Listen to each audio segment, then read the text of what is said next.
masculinity, and it's crazy how we can have a conversation about anything and it ties back to that. Andrew, who's Matrix? Who's the Matrix? The Matrix are, I don't want to die, I'd never kill myself, but I think people at home need to understand that there are large institutions in the world with massive financial resource and capability which influence the shaping of things. And they influence the shaping of things with a specific goal of gaining more and more control over the populace. And we talk about governments, but very often a lot of the decisions that are made which reflect your life have nothing to do with the government. A law must be passed by a government.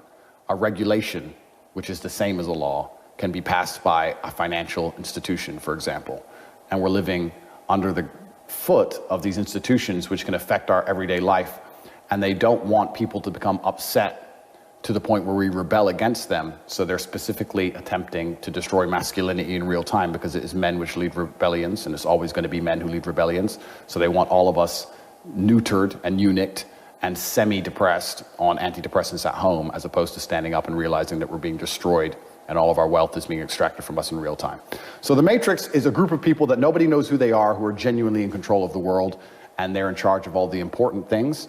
And they're primary. But they exist. But they exist. In your opinion? Well, it's if you're a powerful person, you want to retain your power. That's normal. And the number one way to ensure you retain your power is to grow your power.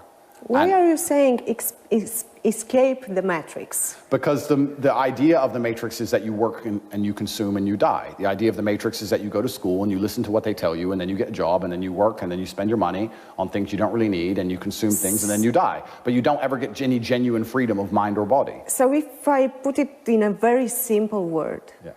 It's just being different, try to be different, try to be yourself, try to...